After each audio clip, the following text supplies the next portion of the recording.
Nasaka ng malaking bato ang isang nakaparadang sasakyan sa kahabaan ng Insang Highway sa Peru. Ating alamin kung may nakaligtas ba mula sa detalye ng mga balitang ibabahagi maya-maya.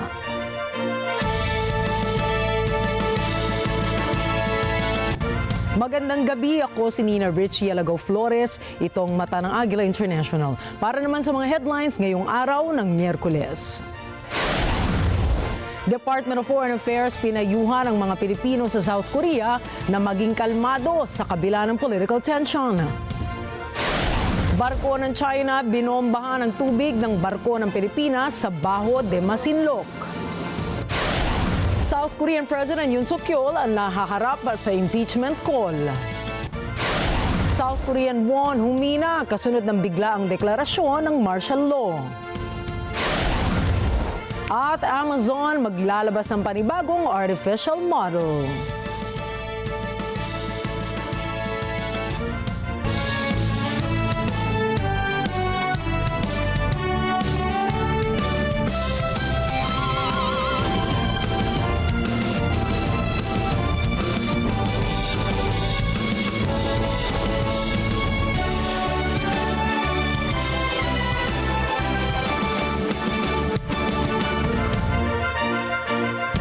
Inabisuhan ng Department of Foreign Affairs Office of Migration Affairs ang mga Pilipinong nasa South Korea na manatiling kalmado matapos magdeklara si President Yoon Suk-yeol ng martial law sa nasabing bansa.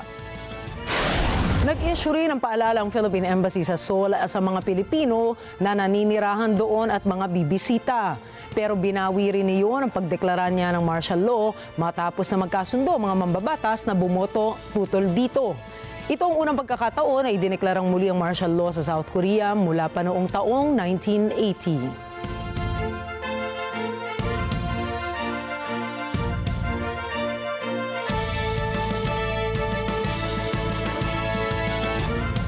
Ayon kay Philippine Coast Guard o PCG spokesperson Commodore J. Tariela, direktang nakialam ang Chinese ship na People's Liberation Army Navy sa pagpapatrolya ng mga barko ng Pilipinas sa West Philippine Sea.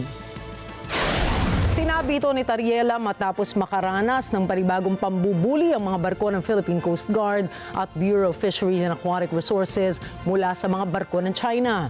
Nangyari ang nasabing insidente pasado alas 6 kaninang umaga sa Baho de Masinloc at sa Escoda Shoal. Tahimik at regular na nagsasagawa ng Maritime Patrol ang PCG at BFAR nang biglang maging agresibo ang ilang barko ng Chinese Coast Guard at ng People's Liberation Army Navy. Binomba ng tubig at sinadya umanong banggain ng CCG at ng PLA ang BRP Datu Pagbuaya. Ang target ng Chinese Coast Guard ayon kay Tariela ay ang communication equipment ng BFAR. Hinarangan at binuntutan naman ng CCG at ng PLA ang BRP Teresa Magbanwa. Naging agresibo rin ang mga Chinese vessels sa BRP Cabra at sa BRP Teresa Magbanwa. According to the BFAR vessel, the Chinese Coast Guard is actually targeting the navigation and communication equipment of the BFAR vessel. Binuli rin ng China sa Escoda Shoal ang mga barko ng BFAR at ng PCG na sasaklolo lang sana sa ilang nangingisdang Pilipino roon. Ngunit binuntutan sila ng mga barko ng China at binangga pa ang mga barko ng BFAR. Sa kabila ng panibagong pambubuli ng China, tiniyak naman ni National Maritime Council spokesperson Yusek Alexander Lopez na hindi magbabago ang estratehiya ng Pilipinas sa West Philippine Sea.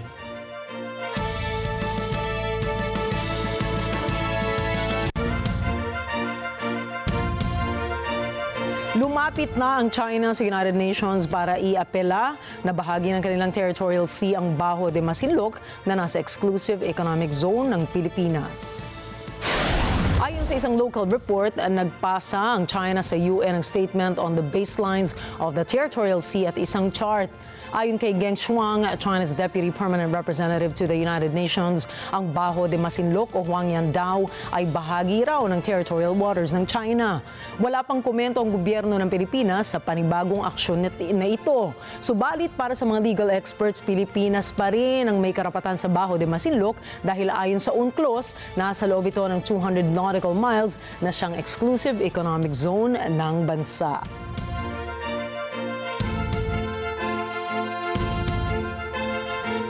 Siniguro ni House Speaker Martin Romualdez sa Armed Forces of the Philippines o AFP na isasama ang panukalang 350 pesos daily subsistence allowance increase para sa mga sundalo sa proposed national budget para sa susunod na taon.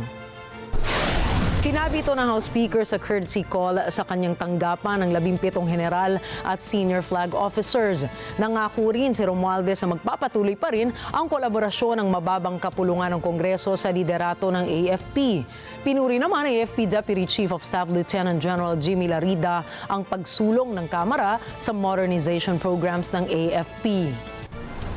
Yes, the Speaker of the House reiterated their commitment, and on behalf of our Chief of Staff, General Romeo S. Browner Jr. and the entire and the grateful members of the Armed Forces of the Philippines, we are so very, very thankful sa confirmation na binigay po sa atin ni Speaker of the House that they will provide the promised increase in our subsistence allowance.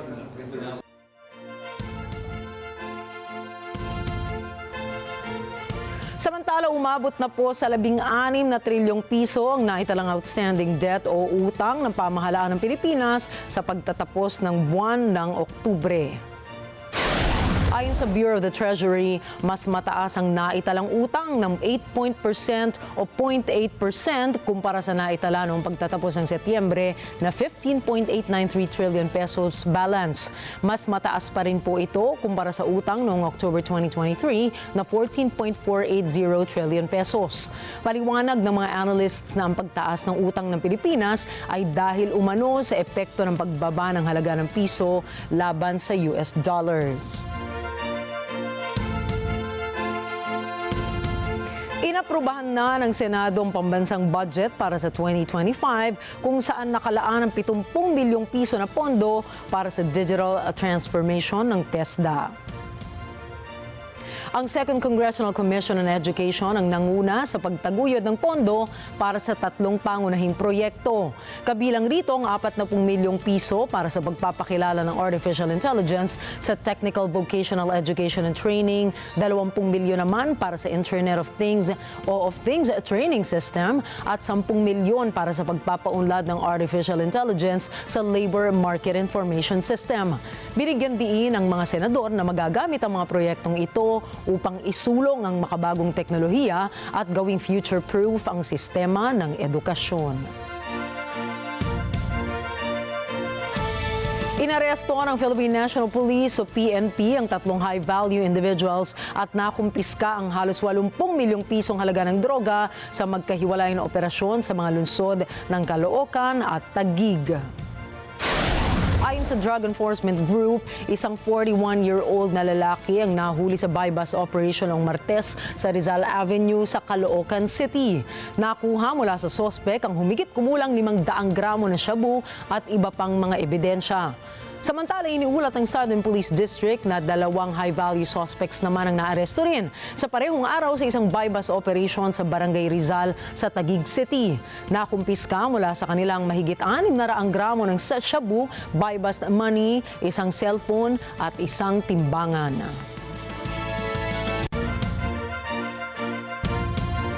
Kinumpirma ng Presidential Communications Office o PCO na nakipagpulong si Pangulong Ferdinand Marcos Jr. kasama ang mga miyembro ng Kamara ngayong Miyerkules ng gabi sa Malacanang. Giit ng PCO ang pagpupulong sa pagitan ng Office of the President at ng mga miyembro ng mababang kapulungan ay nakaschedule na noon pa. Dumalo rito sina House Speaker Ferdinand Martin Romualdez at Majority Floor Leader Manuel Jose Dalipe. Wala pang inilalabas na karagdagang detalye ang PCO ukol sa nasabing pagpupulong. Susunod, South Korean President Yoon Suk-yeol nahaharap sa impeachment. European Union hinikayat na bumalik ang Pilipinas sa pagiging miyembro ng ICC. At mga French lawmakers magbobotohan na ang pagpapatalsik kay Prime Minister Barnier. Iba pang mga balita sa pagbabalik ng mata ng Agila International.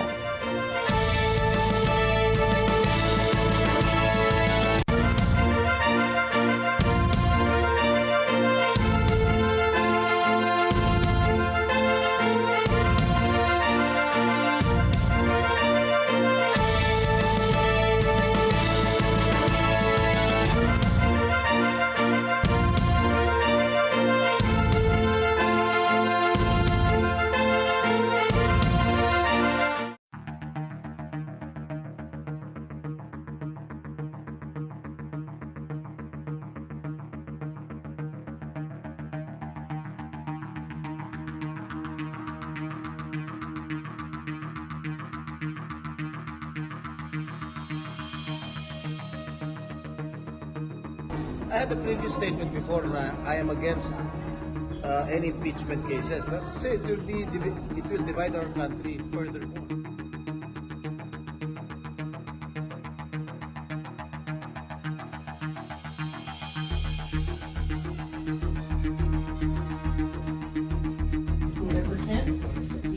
complainant, nandito po si Senator Sino, who is the chair of Bayan, and Liza Mata. Nagtatrabaho ako, ginugulo mo ako. Hindi ka ba po pwede na maging flexible? Yung kausap mo, hindi mo siya kaaway, katrabaho mo siya. Mukhang hirap si G1 na makisama sa trabaho. Meron ka bang nalalaman tungkol sa yaman ng asawa mo? At dahil sa kanyang pinagkatago-tagong lihim,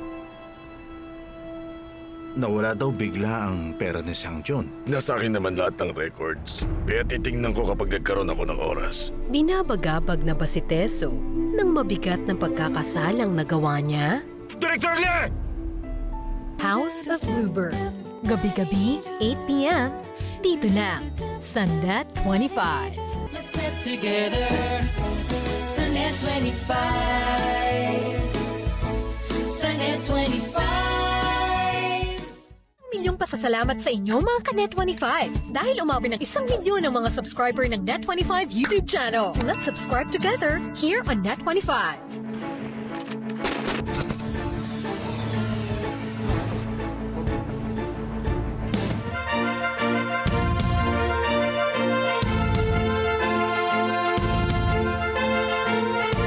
Magho-host ang Taiwan sa bibihirang pagbisita mula sa isang mataas na opisyal ng China ngayong buwan. Nakatakdang dumalo si Shanghai Deputy Mayor Hua Yan para sa taunang Taipei-Shanghai City Forum. Ayon sa ulat, magaganap ang forum sa Taipei mula Disyembre 16 hanggang 17. Bukod rito, malamang na magkikita sina Hua at Taipei Mayor Chiang Wan-an na mula sa partidong Kuomintang na kilala na pabor sa mas malapit na relasyon sa China ngunit itinanggi ang pagiging pro-Beijing. Noong nakaraang taon, bumisita rin si Mayor Chiang sa Shanghai para sa parehong forum.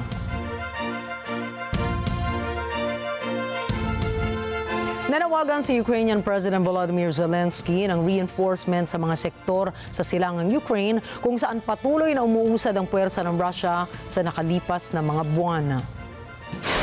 Nahihirapan ang militar ng Ukraine na makahanap ng sapat na tropa upang pigilan ang mas malaking puwersa ng Russia. Sa harap ng libu-libong namatay o sugatan, binibigyan na ngayon ang ilang mga regiment ng pagkakataon ang mga tumakas mula sa serbisyo upang bumalik sa front lines. Bukod sa karagdagang tauhan, hiniling din ni President Zelensky ng Western allies ng Kiev ang pagbibigay ng vital weapons, mas lalo na ang mga long-range missiles para sa pagpigil ng Russian advance sa silangan.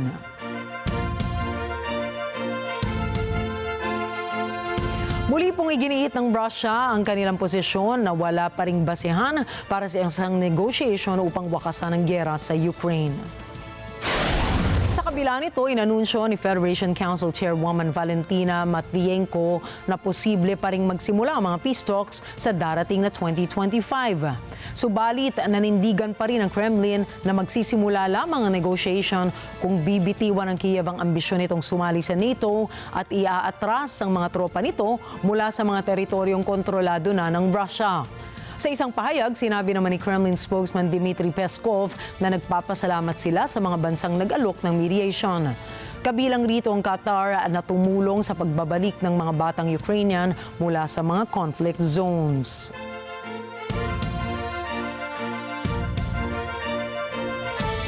Sinabi ng Russia na nagsagawa ito ng military drill sa silangang bahagi ng Mediterranean Sea. Alamin natin ang mga detalye mula kay Emmy Kapili-Taroha. Ayon sa Russian Defense Ministry noong Martes, nagsagawa ng drill sa Eastern Mediterranean Sea ang Russian Navy frigates. Gamit ng mga ito ang new generation hypersonic cruise missiles. Nagpaputok ng Zircon hypersonic anti-ship missiles ang frigates. Samantalang naglunsad naman ang isang Russian submarine ng caliber cruise missile. Ayon sa Defense Ministry, ito ay isang sandata na kayang magsakay ng nuclear warhead. Dagdag nito, sa katabing baybayin, isang missile system ang naglunsad ng live launch ng Onyx anti-ship missile. Emi Capilita Roja para sa mata ng Agila International. Trusted, connected, on point. Dahil sa banta ni US President-elect Donald Trump na magpapataw ito ng 100% tariff sa BRICS, ay sinabi ni Kremlin spokesman Dmitry Peskov na lalo lamang itong magtutulak upang mapabilis ang paggamit ng national currencies ng bawat bansa sa pandaigdigang kalakalan. Giit ni Peskov, ito na ang global trend kaya hihina ang papel ng US dollar bilang international reserve currency. Paliwanag pa ng Kremlin, ang paggamit ng national currencies sa kalakalan ay nagiging karaniwan na ngayon. Marami anyang estado ang naghahanap ng alternatibong currency sa dolyar, bunsod na rin ng umiiral na Western sanctions.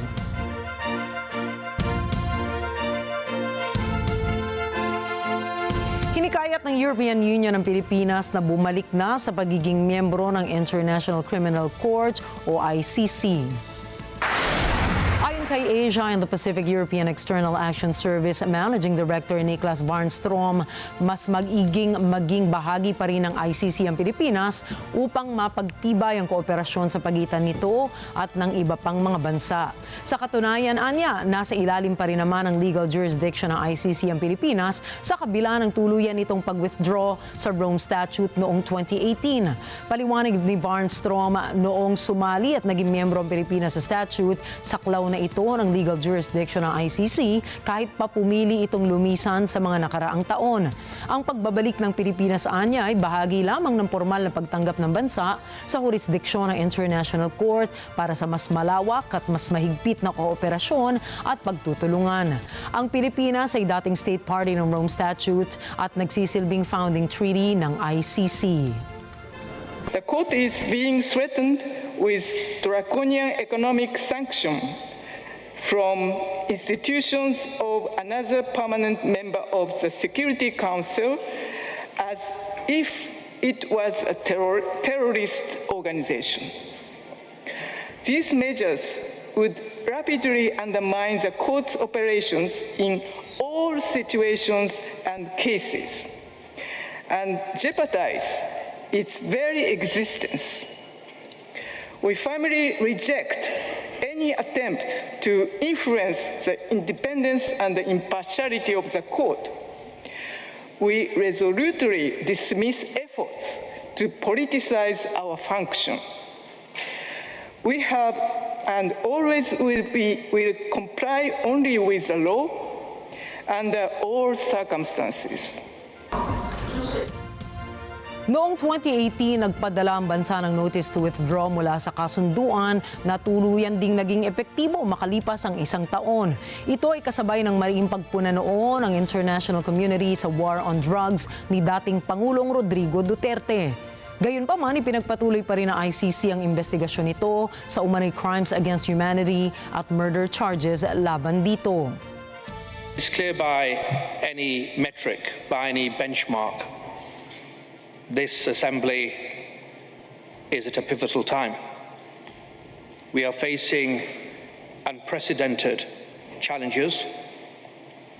We see civil society, victims, survivors. Humanity at large, I think, have unprecedented expectations.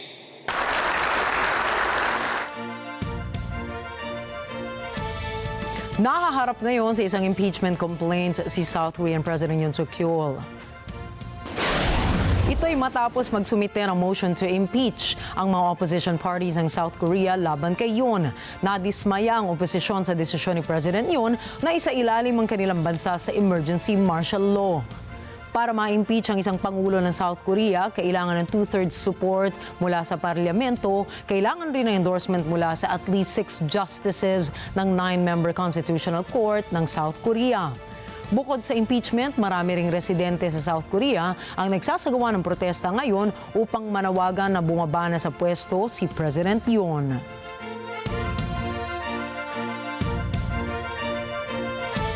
Nakatakdang magbotohan ang French lawmakers ngayong Miyerkules para sa no-confidence motions na halos tiyak na magpapatalsik sa gobyerno ni French Prime Minister Michel Barnier.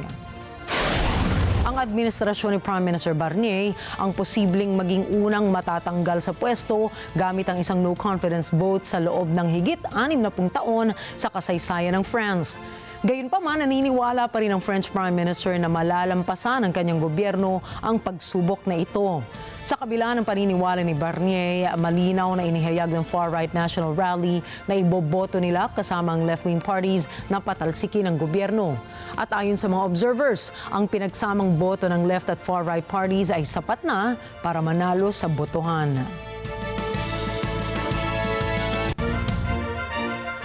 Binabantayan po ngayon ng United Nations Peacekeeping ang mga patuloy na paglabag umano ng Israel at Lebanon sa ceasefire agreement. Ayon sa UN, marapat na tumugon na ang dalawang panig kung ano ang napag-usapan. Nagpulong na rin sina Lieutenant General Aroldo Lazaro Sáenz, UNIFIL Head of Mission at Force Commander, kasama sina US Ambassador Lisa Johnson at Major General Jasper Jeffers na sila ang magbabantay sa ceasefire deal. Magugunitang nagpatuloy ang palitan ng airstrike ng Israel at Lebanese group na Hezbollah kahit na tumugon na sila sa ceasefire deal.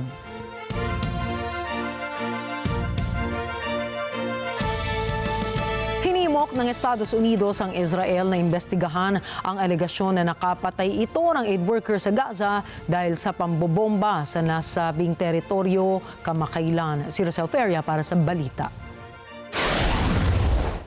Ayon kay State Department Deputy Spokesperson Vedant Patel, nais ng Estados Unidos na alamin ng Israel ang katotohanan sa likod ng akusasyon na dahil sa pag-atake nito sa Gaza kamakailan ay nakapatay ito ng aid workers doon.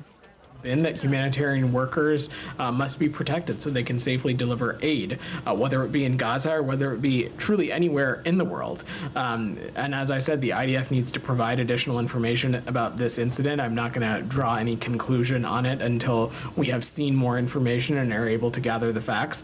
But broadly, we urge Israel to thoroughly and transparently investigate actions like these and take appropriate action in their system, including ensuring accountability for any violations within their system. Nagpahayag din si Patel ng galit dahil sa pagkakapatay sa isang staffer ng organisasyong Save the Children. 2 aid workers ang namatay dahil sa Israeli strike sa Gaza noong Sabado. Ayon sa Israel, napatay nito ang isang militante na sangkot sa pag-atake ng Hamas noong 7 ng Oktubre 2023. Sinabi ng Israel na ang militante ay empleyado ng isang US-based charity. Isa sa 2 aid workers na nasawi ay isang World Central Kitchen member na tinamaan sa isang sasakyan sa Khan Yunis.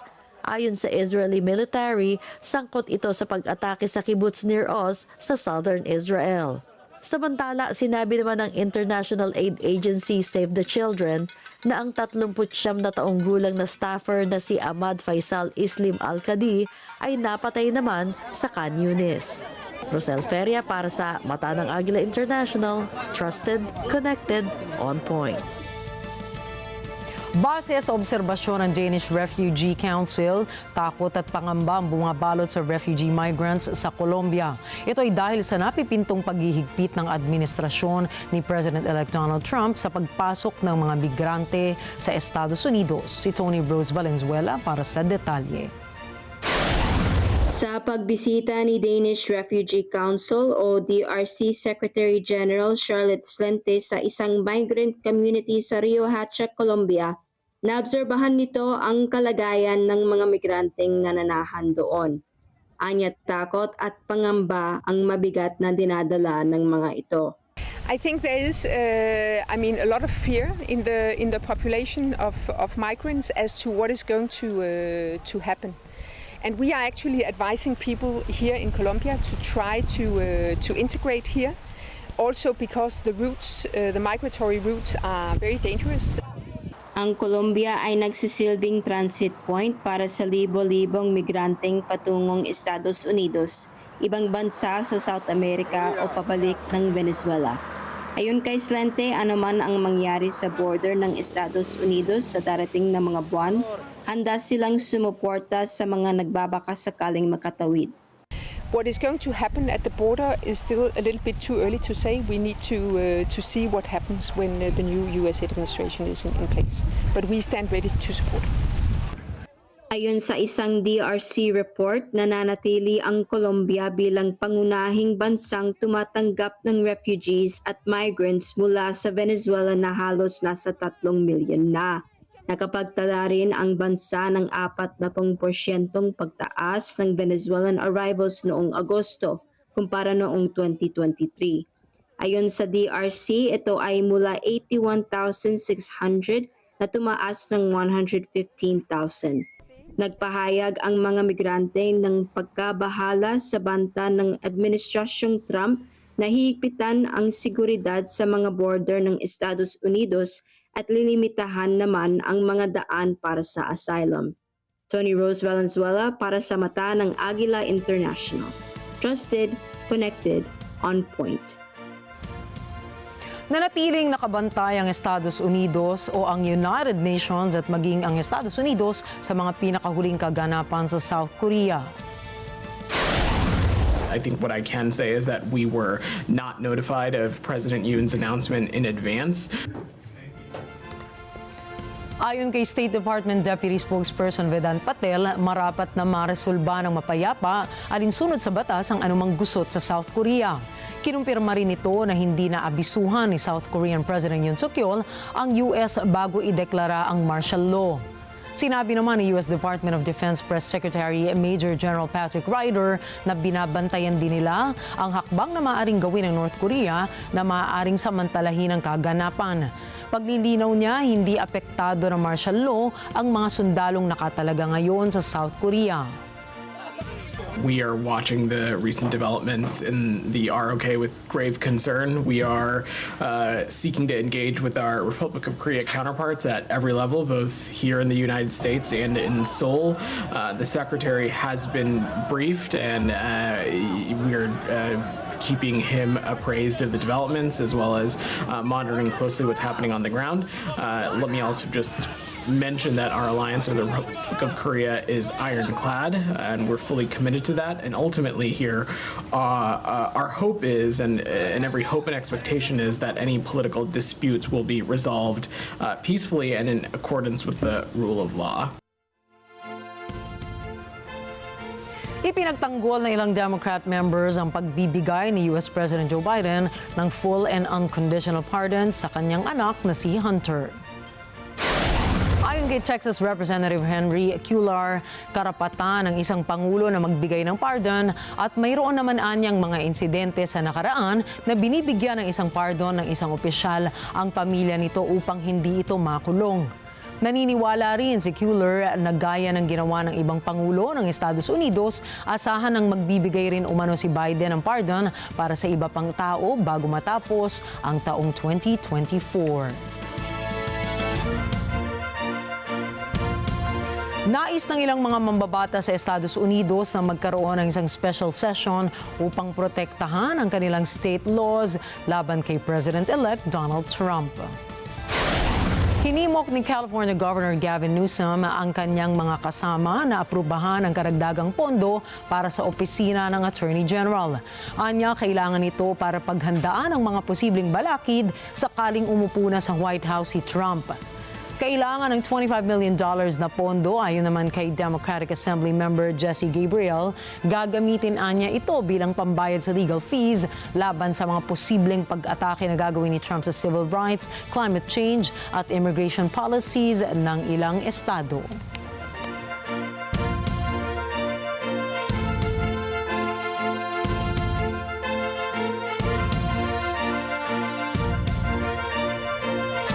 Nakiusap ang legal team ni US President-elect Donald Trump sa korte na i-dismiss na ang kasong kriminal laban sa kanya. Nahatulan si Trump noong May ng 34 felony counts dahil sa kinasangkutan niyang hush money case. Ayon sa mga abogado ni Trump, dapat nang i-dismiss ang nasabing kaso dahil hadlang ito sa kanyang pamumuno bilang magiging bagong presidente ng Estados Unidos na magsisimula sa January 20, 2025.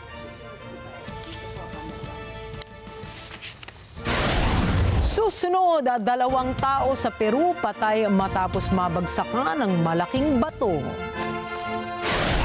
Amazon maglalabas ng panibagong lineup ng AI models. At At Beyonce, idineklarang Billboard's greatest pop star of the 20th century. Iba pa pong detalye ng mga balita sa pagbabalik pa rin yan ng Mata ng Agila International.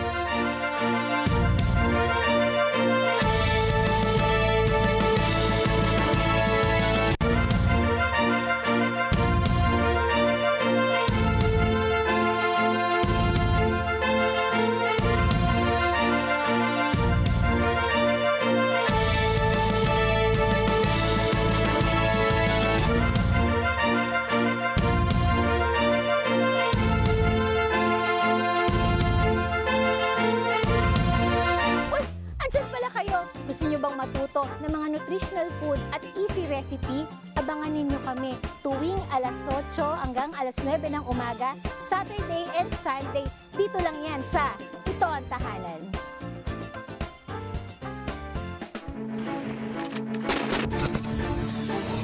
Where digital transformation is no longer just an option but a necessity. This initiative will be instrumental in helping negosyantes transition online, expand the reach, and navigate the challenges of the modern marketplace. I am pleased to announce this program that we have. It's called Online Negosyo Program.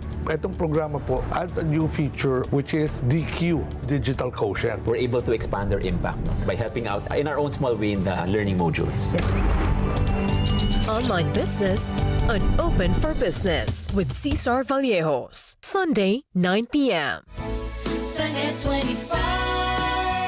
Ang mga maiinit na balita at rumaratsyad ang usapan ng bayan. Ihahatid namin sa 100%!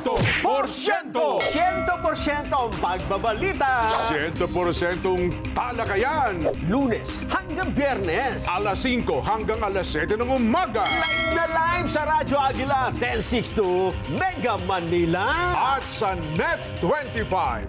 100%! Sa NET25. Let's get together. Sa NET25.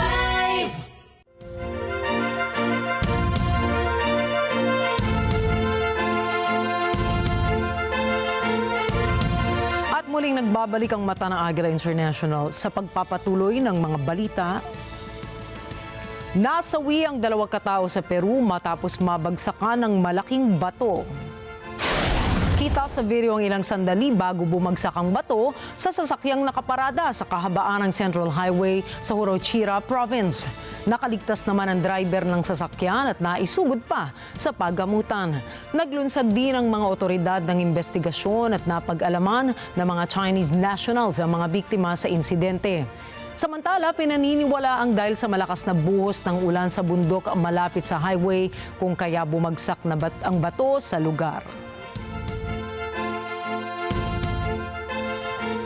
Kasalukuyang iniimbestigahan ng Indian Police ang Starlink ni Elon Musk dahil sa pagkakadawit nito sa isang drug haul sa Andaman at Nicobar Islands. Nakumpiska kasi umano ang isang Starlink satellite mini device mula sa mga drug smugglers.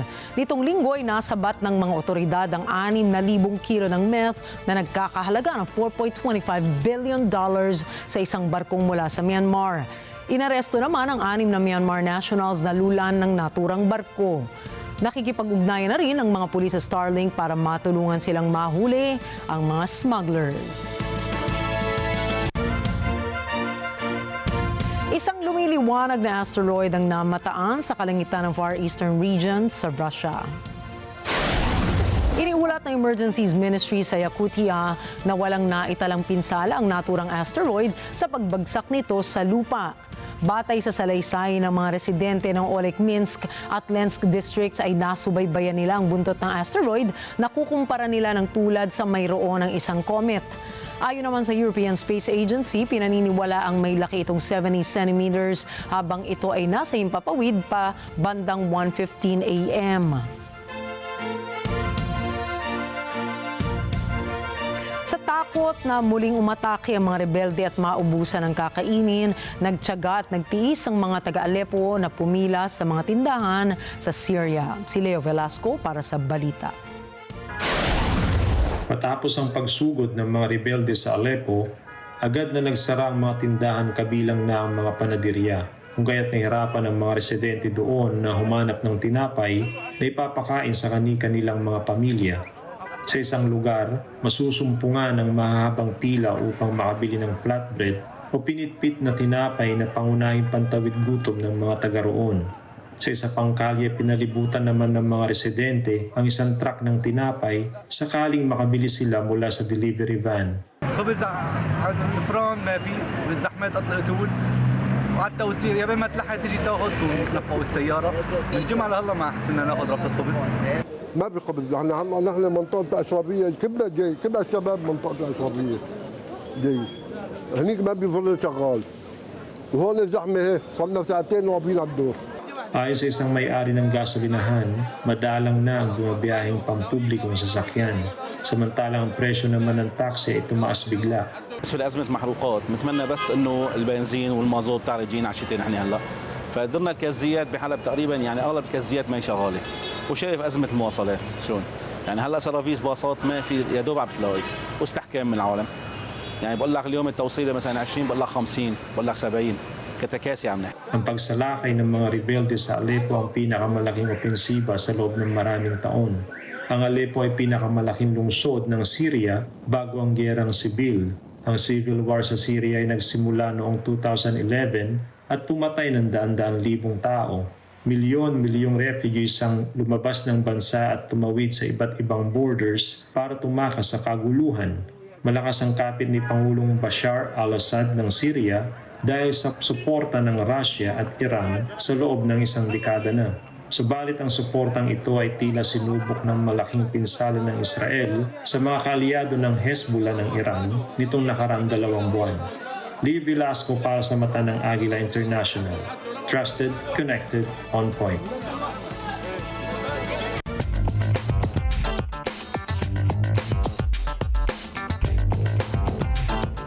Binili ng Walmart ang kumpanyang Vizio sa halagang $2.3 billion para magamit ang data nito sa pagpapalakas sa advertising business ng retail giant. Ayon sa Walmart, malaki ang maitutulong ng Vizio lalo na sa nasimulan nito sa paglalagay ng ads sa Disney Plus and Hulu. Layon kasi ng retail giant na magbenta ng mas maraming advertisements sa Vizio TV. Pero kahit magandang hakbang ito para sa Walmart, ay marami sa mga privacy advocates ang hindi boto rito. Anila may issue ang Vizio sa data tracking kung saan taong 2017 ay nagmulta ito ng $2.2 million para masettle ang isang Federal Trade Commission lawsuit dahil umano'y sa pag-track ng Vizio sa mga viewers nito ng walang consent. Sa kabila nito ay mananatiling independent ang operation ng Walmart at Vizio.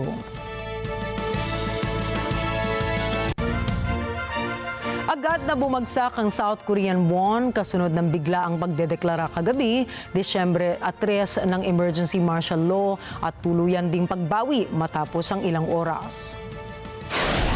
Ilang oras nga matapos ang naturang kaguluhan, ang isang US dollar ay naging kapalit ng 1,441 South Korean won. Bago nito, ang isang US dollar ay katumbas pa ng 1,402.9 won, ngunit agad bumagsak ang naturang currency kasunod na rin ng mga kaguluhang naganap. Sa kasalukuyan, pinag-aaralan na ng mga financial authorities ng SOCOR ang posibilidad ng pagsasara ng kanilang mga stock market dahil sa inaasahan pang pagbaba ng halaga ng won. Maraming mga financial authorities na ang nagbabantay sa susunod pang mga kaganapan upang makagawa ng akmang hakbang sakaling lumala pa ang tensyon sa SOCOR.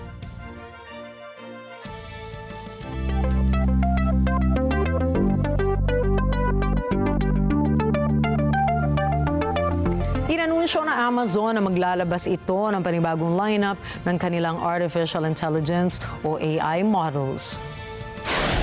Isa na rito ang AI model na Nova na kayang tumulong sa mga sellers sa Amazon website. Paliwanag na Amazon, pwedeng magamit ng mga users ang Nova sa pag-generate ng videos mula sa isang imahe para i-promote ang kanilang produkto.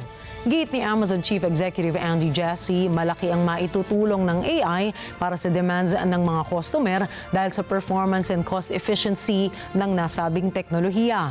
Anya, maaaring maging karibalito ng Adobe at ng Meta sa pagsisilbi sa mga customer na gusto ay automated ang serbisyo.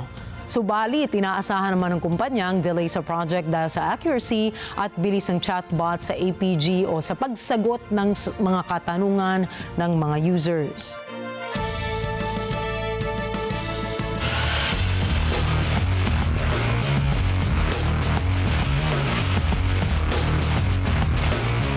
Ipinagmalaki ni Philippine Olympic Committee President Bambol Tolentino na mayroong mga malalaking sporting events na asahan na rito sa bansa gaganapin. Muling nahalal kasi si Tolentino bilang POC President matapos na talunin ang dating basketballistang si Chito Loizaga sa botong 45-15. Sinabi nito na ang resulta ng halalan ay nagpapakita lamang na marami sa kanyang miyembro ang nagtitiwala sa kanyang pamumuno. Nais nito na mapanatili ang mga paghakot ng gintong medalya ng mga atleta ng bansa gaya sa mga atleta ng bansa na sumabak noon sa Paris Olympics at sa Tokyo Olympics.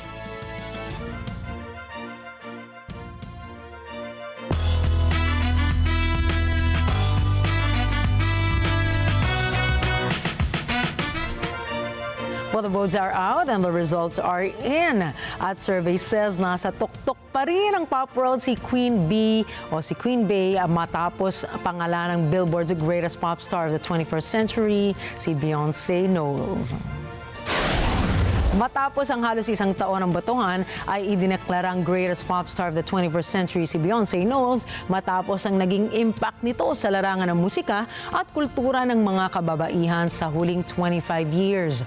Kasama sa listahan sina Taylor Swift, Rihanna, Aubrey Graham o mas kilala bilang Drake, Lady Gaga, Britney Spears, Kanye West, Justin Bieber, Ariana Grande at Adele. Dagdag ng mga botante na nangunguna si Beyonce pagdating sa live performances, vocal quality, fashion, pati na rin ang ginagawa nito para sa kababaihan at people of color. Naging malaking batayan din ito ng kawalan ng kontrobersiya ng popstar dahil sa di umano'y untouchable and non-confrontational stance nito sa mga issue.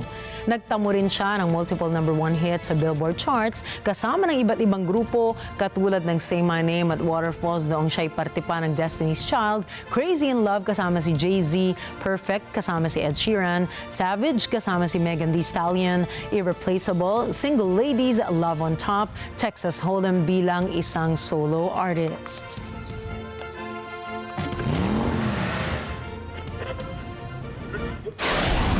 Susunod, Boracay muling kinilala bilang world's leading luxury island destination. At abangan ang iba pang mga storya pagdating ni Alma Angeles at ang Mata ng Agila World News. Detalye pa rin ang iba pang mga balita sa pagbabalik ng Mata ng Agila International.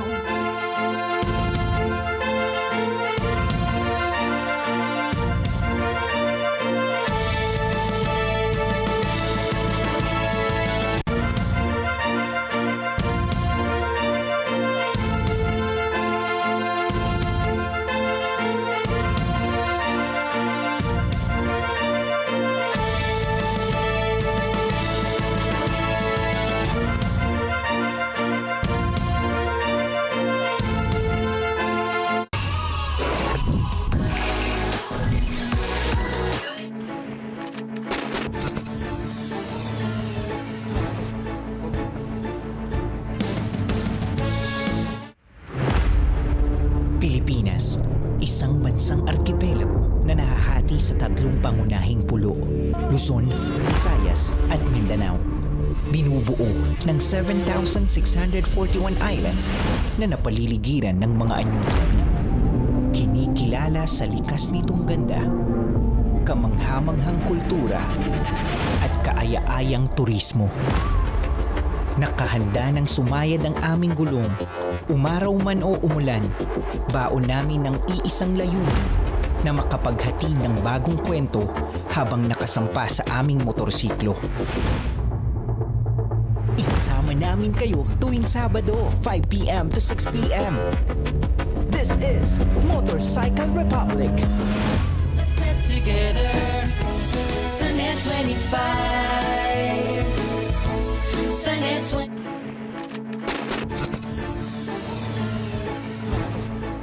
pagkatok namin sa inyong mga barangay. Kaya't mag-ready na kayo dahil sagot na namin ang papremyo at kasiyahan ngayong linggo. Lunes, makikigulo kami sa Barangay 811, Zone 88, Paco, Manila. Martes, mag-enjoy tayo sa Barangay 424, Zone 43, Sampaloc, Manila. Miyerkules, kita-kits tayo sa Barangay Holy Spirit, Quezon City. Huwebes, gigisingin namin ang mga taga-barangay Payatas, Quezon City. Biyernes, darayo tayo sa Barangay San Antonio, Guagua, Pampanga. Pupunuin natin ng masayang kwentuhan, tawanan at papremyo dito sa LTE. Love, Tony Pet and everything.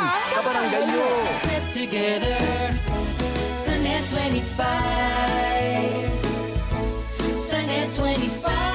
I-spend pa rin tayo ang sinubaybayang pangunahing news. Kahit na justified yung pagpatay ko sa kanila, alam ko, bawal pa rin yan. Let the proper agencies already continue the investigation, pursue the case. Magpapakuha ako ng blood pressure para pumalo yata 140. Dapat Ali, ready ka ako, ready ako karate. Oh. Lunes hanggang Biyernes, 8 a.m. to 10 a.m. Dito lang sa NET25. Let's get together sa NET25. Sa NET25. Life begins at retirement is all about embracing the joy of being ageless and active. For every day is a new adventure, and the best is yet to come. Join us as we dive into the stories, the successes, and the endless possibilities that come with embracing life after work. Because life truly begins when you retire. Ayan ang ating aabangan ngayong Sabado at Linggo sa itong tahanan, alas 8 hanggang alas 9 ng umaga sa NET25. Let's get together sa NET25. Sa NET25.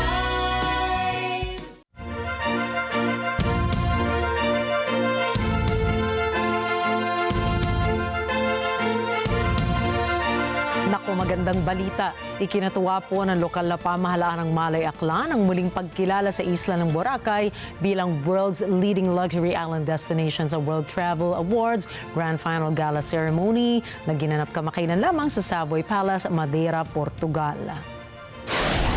Ang makasaysayang pagkilala ay kasunod sa nauna na nitong tagumpay bilang Asia's leading luxury island destination sa Asia and Oceania Gala Ceremony.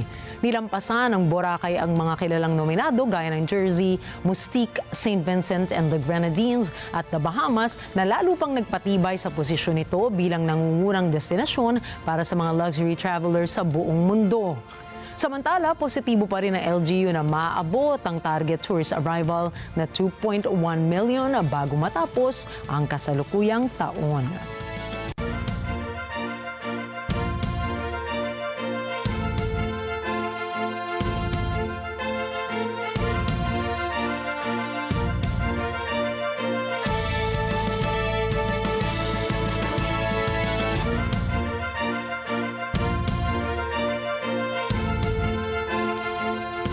Lagi po ninyong tatandaan na kami narito para maghatid ng balita saan mang dako ng mundo. Muli ako po si Nina Richie Alagaw Flores at ito ang Mata ng Agila International. Para naman po sa mga iba pang balita na nanggaling rin sa iba't ibang panig ng mundo, punta naman tayo kay Alma Angeles para sa Mata ng Agila World News. Take it away, Alma.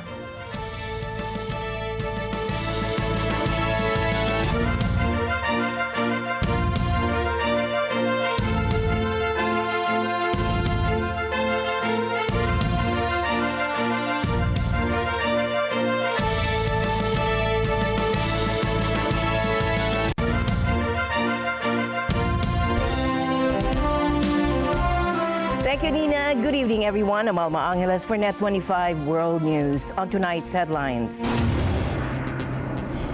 Chaos erupts in South Korea. A critical U.S. ally faces turmoil after President Yoon Suk-yeol declared martial law. Violent clashes erupt between protesters and troops, with helicopters circling over parliament. The declaration came during a surprise TV address where Yoon accused his political opponents of siding with North Korea. But just hours later, the president backed down. And now, Yoon faces a potential impeachment as opposition lawmakers accuse him of betraying his constitutional duties and committing an act they compare to treason. Maritime tensions flare in the South China Sea. China and the Philippines offer conflicting accounts of a confrontation near the contested Scarborough Shoal. This latest clash adds to an ongoing dispute following a November diplomatic spat when China declared territorial waters around the prime fishing zone. Beijing has now submitted nautical charts to the UN to bolster its claims.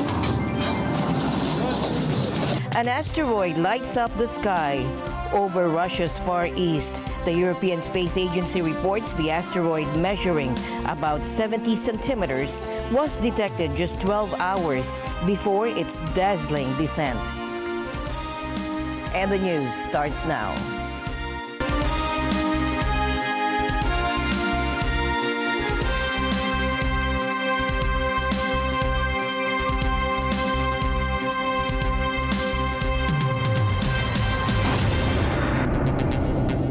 South Korea is on edge. South Korea is on the brink of a constitutional crisis as mass protests erupted outside the National Assembly. The demonstrations follow President Yoon Suk-yeol's controversial declaration of martial law on Tuesday evening, a move that has sparked widespread condemnation and calls for his impeachment. The declaration, which cited threats from anti-state forces and neighboring North Korea, triggered widespread panic and confusion. The government imposed a ban on all political activities and took control of media and publications. However, President Yoon abruptly reversed the martial law declaration just hours later, leaving the nation in a state of uncertainty. Now, despite this reversal, the political fallout continues, with 6 opposition parties submitting a bill to impeach the president. 6 South Korean opposition parties submitted bills of impeachment for President Yoon Suk-yeol on Wednesday. That came after Yoon's sudden move imposing martial law the night before. In an address, he had claimed there were anti-state forces among his opponents. But after Parliament unanimously rejected his decree, hours later, Yoon backed down. A vote on his impeachment is expected within the coming days. It would pass in South Korea's National Assembly if 2/3 of lawmakers support the bill, and that would then lead to a trial held by South Korea's Constitutional Court. On Wednesday morning, the country's National Assembly building bore scars of violence the night before, boxes, chairs piled up as barricades. Security camera footage released Wednesday gave a better view of events the night before. Soldiers tasked with imposing martial law landing on the sports pitch near Parliament before smashing the building's windows and clashing with parliamentary aides. It all marks South Korea's biggest political crisis in decades, and the first time martial law has been declared since 1980, before it became a democracy. Yoon, a career prosecutor, had been very unpopular with the South Korean public. He's faced discontent over his economic policy, scandals, and other controversies. Should Yoon resign or be removed from office, Prime Minister Han Duck-soo would fill in as leader until a new election is held. Here's NET25's Thomas I. Likeness with more on this developing story. Thomas. This is the scene outside the South Korean parliament Tuesday night after Yoon declared martial law. Yoon made unsubstantiated claims that pro-North Korean forces had plotted to overthrow the government. Lawmakers voted to reject the declaration. People rallied in protest outside Parliament after watching the president make his declaration live on late-night television news. Military helicopters kept a watchful eye overhead.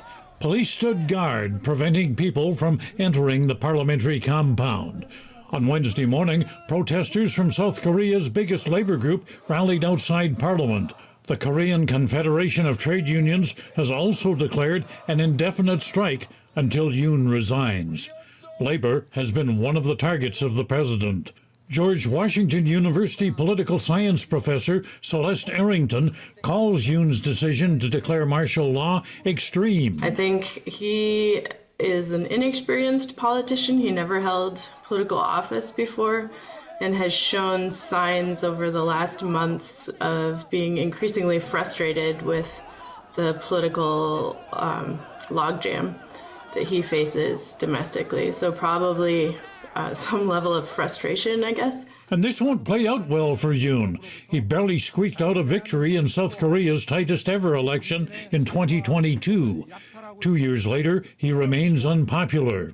Arrington says Yoon is on thin political ice and figures this move will come back to bite him. I think probably we're headed towards an impeachment process, which the National Assembly would have to vote on, and the numbers are against the president's favor in the National Assembly because it's not controlled by his party. And then the Constitutional Court would have to uphold that impeachment. The martial law declaration and his reversal have sparked a political crisis that makes South Korea appear unstable. The stock market dropped 2% Wednesday on news of Yoon's actions, and his announcement pushed the won to multi-year lows. Arrington says the political chaos has a lot of Koreans concerned at a time when they ponder the political instability and unpredictability of Donald Trump's election victory. Add to that the unpredictability and instability which we're now seeing unfold in Seoul, and I don't think that that is going to make it easy for policymakers and alliance managers.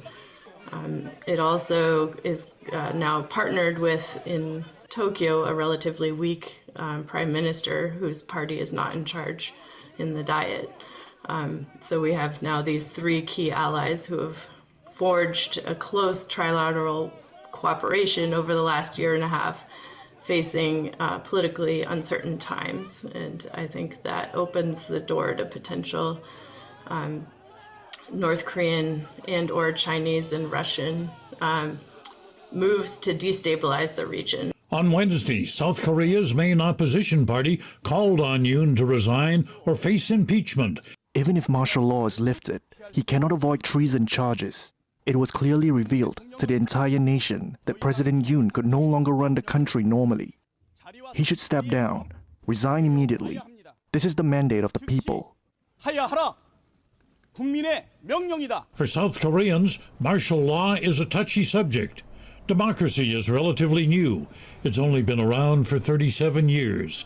The June democratic struggle of 1987 ended authoritarian rule in South Korea.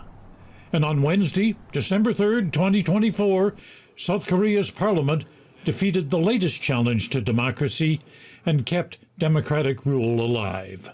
First of all, our commitment to the alliance and the defense of the ROK is ironclad. We're going to continue to consult with ROK and see how things develop. I just won't have more on that front. Certainly, the advances that have been made in terms of the trilateral relationship between ROK, Japan, and the U.S. Is very important and something that will continue to be important to us. South Korea is one of the United States' most important allies in East Asia, and so the relationship between Seoul and Washington is critical for confronting the North Korean threat, Chinese aggression, and more recently, North Korea-Russia closer ties. My understanding is that President Yoon and President Biden have a fairly good working relationship, and they have promoted trilateral cooperation between the United States, Korea, and Japan during the last year and a half or so. That's very important for U.S. interests in the region. So the instability in Seoul, the political crisis that President Yoon unleashed with this martial law declaration is potentially damaging to the Biden administration's interests in promoting the alliance architecture in Northeast Asia. At the same time, it's the end of the Biden administration, and so we have greater unknowns as the new Trump administration comes in. Thomas I. Likeness, NET25 World News. The Department of Foreign Affairs has calmed public fears regarding travel to South Korea. Undersecretary Eduardo De Vega assured Filipinos that there's no need to cancel their trips. However, he's urging travelers to exercise caution and vigilance.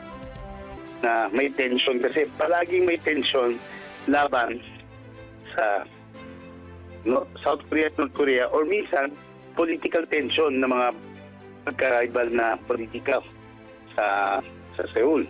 So, normal na para sa mga Pilipino yun. wala pala kaming ginawang alert level o pagpabawal sa mga pagka-travel sa South Korea.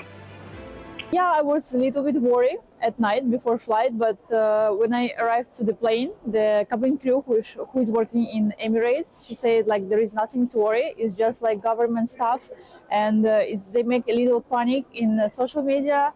Then there is nothing to worry. It's just for government, and for tourists there is nothing to worry about. China and the Philippines are once again at odds over a maritime clash near the disputed Scarborough Shoal in the South China Sea. Now, both sides are telling very different stories about what happened. According to Philippine officials, Chinese Coast Guard ships fired water cannons and rammed the Philippine Fisheries Bureau boat that was trying to deliver supplies to Filipino fishermen. According to the BFAR vessel, the Chinese Coast Guard is actually targeting the navigation and communication equipment of the BFAR vessel. He even shared video showing the larger Chinese ship colliding with a smaller Philippine vessel and spraying it with water cannons. The U.S. Ambassador to the Philippines, Mary Kay Carlson, also weighed in, saying Washington stands with the Philippines and its allies. On social media, she said China's actions disrupted maritime operations and put lives at risk. China, however, tells a different story. Its Coast Guard claims the Philippine vessels entered Chinese territorial waters around what Beijing calls Huangyan Island. Chinese spokesperson Liu Dejun accused the Philippine ships of coming too close to their patrol vessels and said China had to exercise control. He also warned Manila to stop what Beijing calls provocation and propaganda. This is just the latest flashpoint in a long-running maritime dispute. On Monday, China submitted new nautical charts to the UN, claiming Scarborough Shoal as its territory. The Philippines has called the move illegal and baseless. Adding to the tension, Tariela pointed out something unusual. A Chinese Navy ship was spotted shadowing a PCG vessel near the shoal. There is also this PLA Navy vessel that shadowed the Philippine Coast Guard vessel at a distance of only 300 yards. Before kasi the PLA Navy, they are just in the sa background lang sila. No? But this is the first time that the PLA Navy came quite near and participated in the blocking or aggressive movements of the Chinese vessels. And what we would not want to happen is actually kasi when you put a Navy vessel against a Navy vessel, it will only escalate the tension. So we will at most we will avoid such a situation that will happen. For years, the Philippines and other ASEAN countries have been trying to finalize a code of conduct for the South China Sea. While China says it supports the effort, it still refuses to acknowledge a 2016 international ruling that invalidated its broad territorial claims under the UN Convention on the Law of the Sea, or UNCLOS. As the standoff continues, the region and the world remains on edge, watching how this maritime dispute will unfold. Collision, starboard side. Sir, malapit na sila, sir. Collision, sir. Starboard side, sir. Collision. Dikit na, sir. Bro.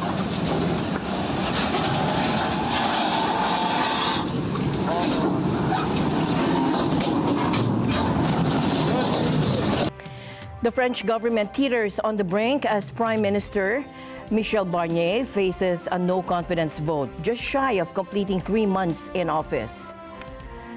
Now, the vote expected to pass could leave France without a functioning government yet again.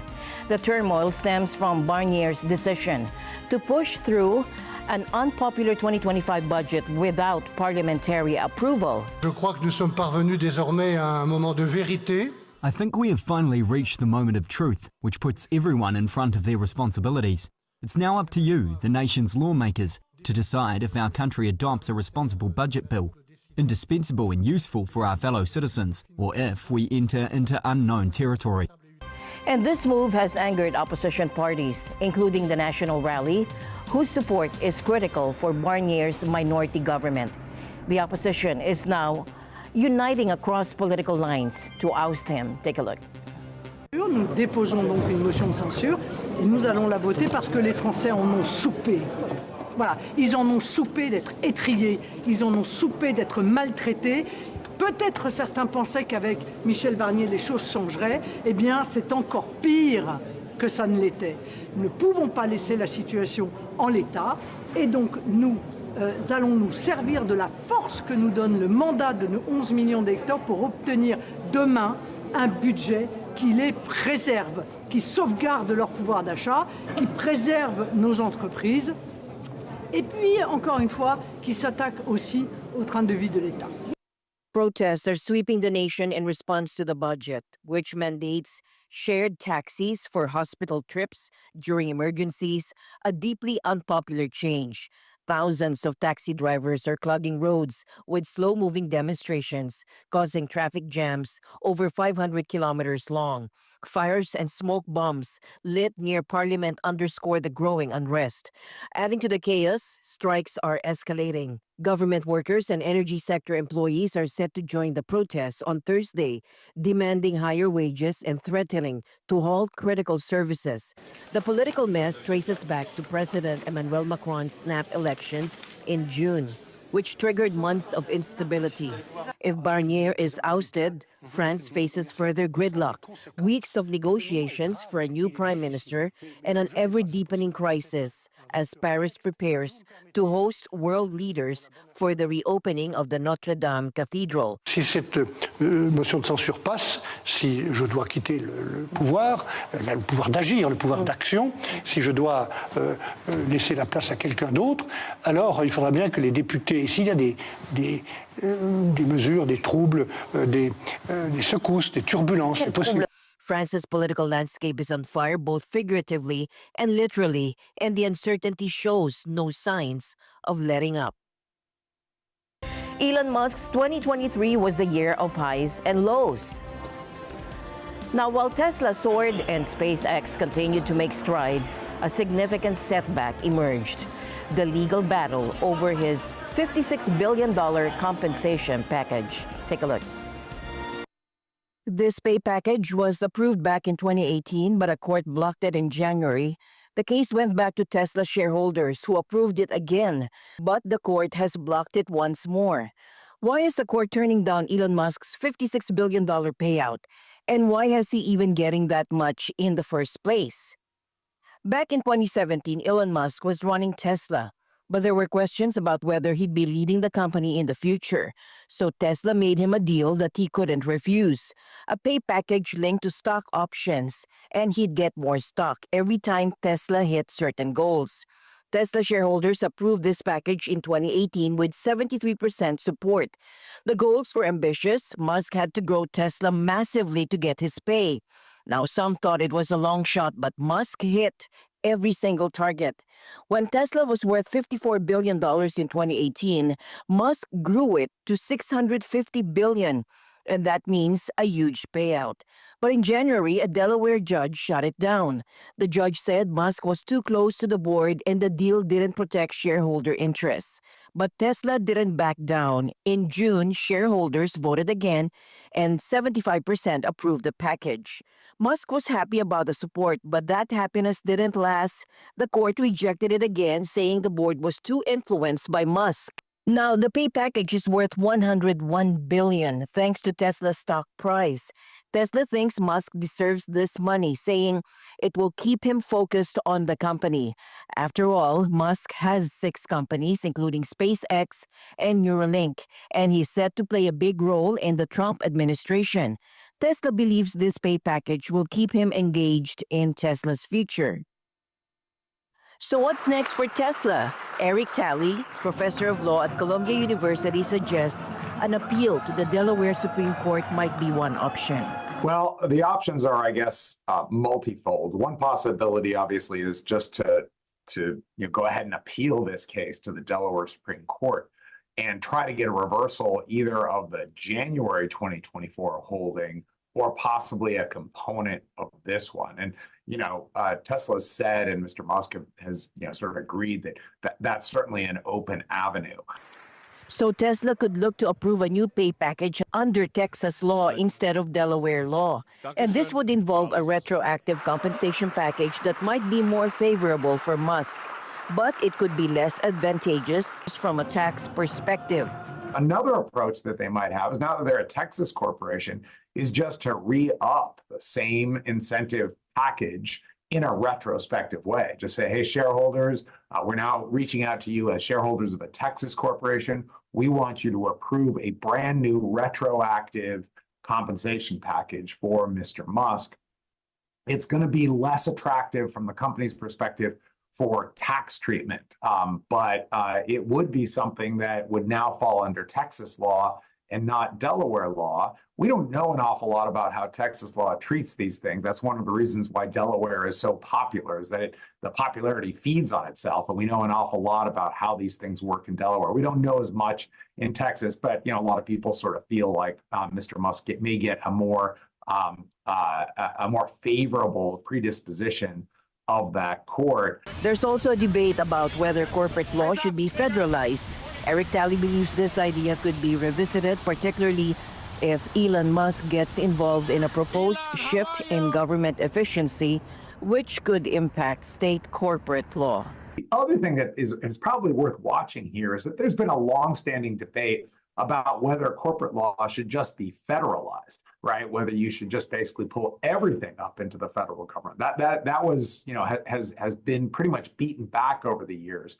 But I certainly could imagine maybe a resuscitation of this idea that maybe federal law should take over corporate law, and it should be the feds that dethrone Delaware. Now, if they're going to do that, then there's going to have to be basically some sort of a bureaucratic structure for the federal government to do that. And Elon Musk is simultaneously evidently heading up the Department of Government Efficiency, whose charge is to reduce the size of government. So it's going to be kind of an interesting collision if the debate migrates into, should Delaware law and all state corporate law become federal law? That's going to actually cause more bureaucratic bloat at the federal level and less, essentially delegating out to the states. And who knows which way that tug of war is going to go.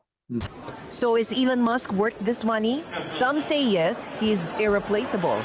Others think the deal was a bad move from the start. Either way, it's clear Musk isn't just playing the game, he's changing it. And the $56 billion drama is far from over.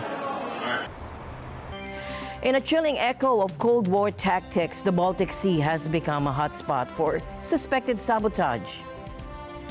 Now, as NATO's freezing winds exercise unfolds, the region's critical infrastructure remains under threat. Take a look. Hours after 2 communication cables were severed in the Baltic Sea, one of Northern Europe's largest ever naval exercises got underway. 30 NATO vessels and 4,000 military staff took to the water for the 12-day freezing winds drill. NATO is making a push to boost its protection of infrastructure in these waters, which are seen as increasingly vulnerable to attack. The Baltic Sea, which carries 15% of global shipping, is bordered by 8 NATO countries and Russia. There are around 40 telecommunication cables and critical gas pipelines that run along its relatively shallow seabed. Since 2022, when Russia invaded Ukraine, there have been at least 3 incidents of possible sabotage. But the ease with which an anchor slices through cables, coupled with often treacherous sea conditions, makes the prevention of attacks. And the news continues. Zero NET25 will be right back. Tuloy-tuloy ang pagkatok namin sa inyong mga barangay. Kaya't mag-ready na kayo dahil sagot na namin ang papremyo at kasiyahan ngayong linggo. Lunes, makikigulo kami sa Barangay 811, Zone 88, Paco, Manila. Martes, mag-enjoy tayo sa Barangay 424, Zone 43, Sampaloc, Manila. Miyerkules, kita-kits tayo sa Barangay Holy Spirit, Quezon City. Huwebes, gigisingin namin ang mga taga-Barangay Payatas, Quezon City. Biyernes, darayo tayo sa Barangay San Antonio, Guagua, Pampanga. Pupunuin natin ng masayang kwentuhan, tawanan at papremyo dito sa LTE. Love, Tony Pet and everything. Kabarangay nyo. Get together sa NET25. Sa NET25. Na-miss niyo ba siya? Na-miss? Sino kausap mo, Mang Pepe? Si Sarah, miss na miss ko na yung anak ko na yun. Okay naman daw sila ni Nate. Buti pa sila. Wait lang, Lloyd. Feel mo ba si Sarah ang the one? The one? Huwag mong kakalimutan yung the one close to Mars. Oo nga, Lloyd. Sino ba talaga ang the one for you? Si Christy, si Daphne, o si Sarah pa rin talaga? Tinatanggap mo ba na nakasama ako hanggang pagtanda ko? Samahan natin si Lloyd sa kanyang search for the one sa Goodwill Season 5 tuwing linggo, 5 p.m. pagkatapos ng Corina interviews dito sa NET25. Sa NET25. Be your own health advocate by turning into your own expert. We are your coach. Without any fiction and with lots of facts. Be active in a clever way. In good shape. In 2023, there was an estimated 10.3 million cases of measles. And according to new estimates from the World Health Organization and the U.S. Centers for Disease Control and Prevention, that is a 20% increase in cases from 2022. Let's find out from EJ Gonzalez what is driving the surge in measles cases. EJ. Yes, Alma, WHO and CDC say that inadequate immunization coverage globally is driving the surge in measles cases. And although measles is preventable with just 2 doses of measles vaccine, more than 22 million children missed their first dose in 2023. Globally, despite 83% of children receiving their first dose of measles vaccine last year, only 74% received the recommended second dose. New data show that in 2023, an estimated 107,500 people died due to this preventable disease. Most of the fatalities are children younger than 5 years of age. WHO says to prevent outbreaks and protect populations, coverage of 95% or greater of 2 doses of measles vaccines is needed in every country and community. WHO Chief Dr. Tedros Adhanom Ghebreyesus says immunization is key to fight one of the world's most contagious human viruses. CDC Director Mandy Cohen warns that the number of measles infections is rising worldwide. This, he says, endangers lives and health. Cohen says investing in more vaccine access must continue. WHO says even when people survive measles, serious health effects can occur. Infants and young children are at greatest risk of serious complications from the disease. These include blindness, pneumonia, and encephalitis. EJ Gonzalez for NET25 World News. Back to you, Alma. The future of robotics is rapidly approaching, with companies like Tesla vying to be the first to introduce a humanoid robot into our homes. One such contender is 1X, a Norwegian-American company that has unveiled its humanoid robot, Neo. Recently showcased at the company's headquarters in Moss, Norway, Neo is a sleek, futuristic android dressed in a distinctive jumpsuit. And as the race to develop advanced humanoid robots intensifies, 1X aims to position Neo as a pioneering figure in this emerging field. So this is the newest version of our humanoid Neo. Who is going to be piloted in homes. We're starting to roll that out now. And this is going to be, in the long term, this will be doing your laundry, cleaning your house, tidying, and generally giving you back a lot of time in life. We're starting with the simple things. Now, nothing simple in robotics, but the laundry, tidying, general cleaning, and everyday kind of household tasks, right? And in addition, it's going to be a great companion. You can talk to it, have good conversations, it can teach you things, it can be entertainment. And also, we're really excited about the ability to teleoperate the robot yourself. So if you're somewhere else, you can actually teleport into your robot and do small things in your house that maybe you forgot to do, right? Like feed the cat or close the window, check that everything's okay. And also be able to have your friends visit in a different embodied version of remote presence. Everything you see in Neo to some point is AI, right? From how it knows how to control its own body, from how it knows how to walk in a robust manner, to how to operate objects, how to do tasks, how to handle interacting with people, body language, language itself while speaking, and audio. All of this is modern AI applied to robotics. And what really is exciting about NEO and the pilots that we're starting to roll out now is to have these systems learn among people.